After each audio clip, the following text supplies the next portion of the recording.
The centrality of the soul, the fact that your soul, whether you like it or not, and whether you know it or not, your soul is driving everything that matters to you, okay?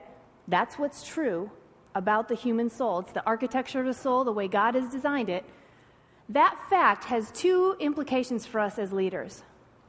Because if the soul's guiding everything, two thoughts. One, leadership is inevitable. Leadership is absolutely inevitable. What is not compelling?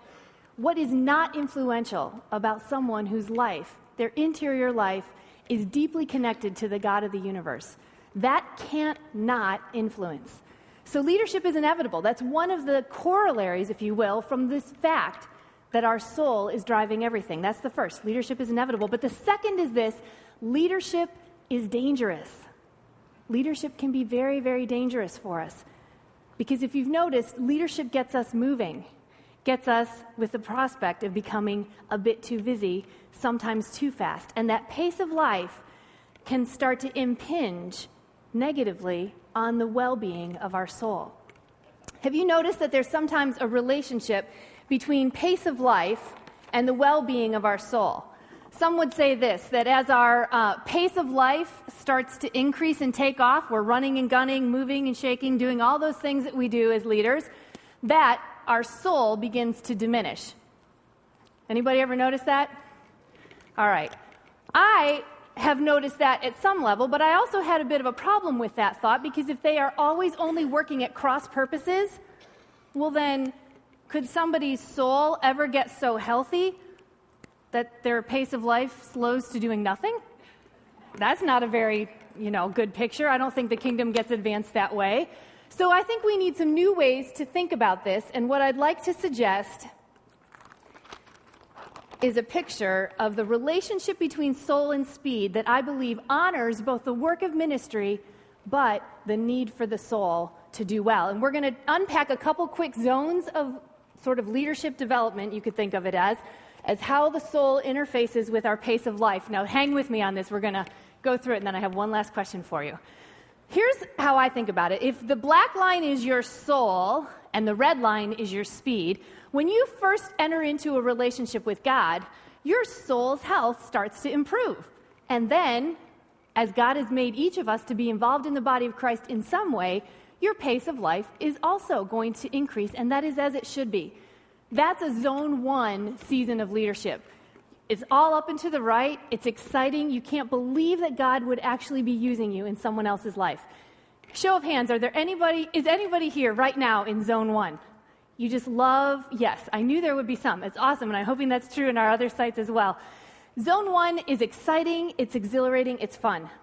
However, once people realize that you have gifts to bring to the body, and you yourself are noticing how wonderful it feels to get involved, sometimes that speed starts to creep up and get close to the well-being of our soul. You could think of it as, how much is my soul able to sustain the outpouring I'm doing in my ministry or leadership? How much of the inflow from God is really flowing out? Or am I starting, which is what happens in this season, to be tempted to try to give out of a vacuum instead of give out of overflow?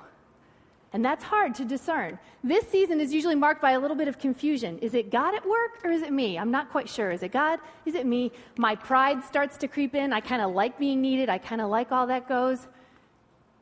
It gets a little bit tricky. This season is a time where we need to engage in discernment, often in community. What is God asking of me?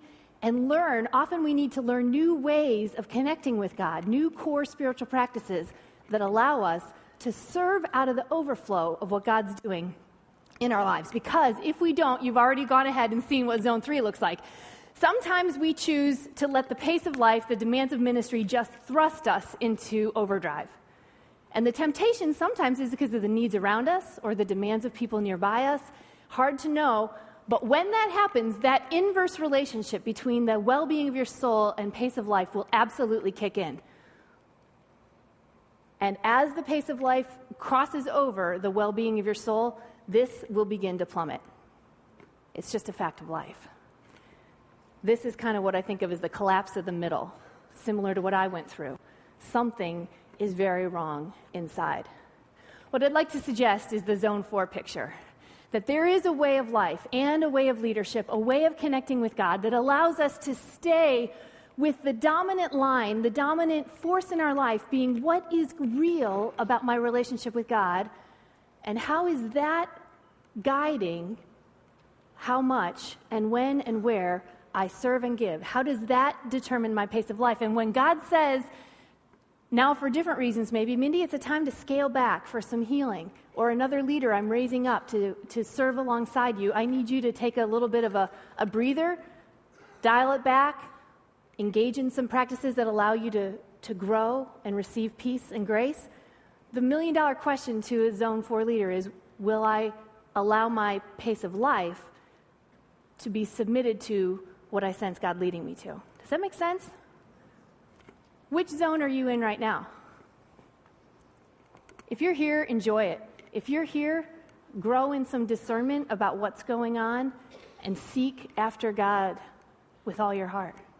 If you're here, you may need to do some radical rearranging of your life and schedule so that you can get to a place before this really hits its worst impact where you can move into what I think of as, really this is a picture of what I call Godspeed. Are you moving at Godspeed? Is God the one determining your pace of life and your schedule? And that really is a picture of biblical simplicity. When God is our focus and we allow everything else in our life to emerge out of that life with God. It's really very simple, but it takes all of our focus.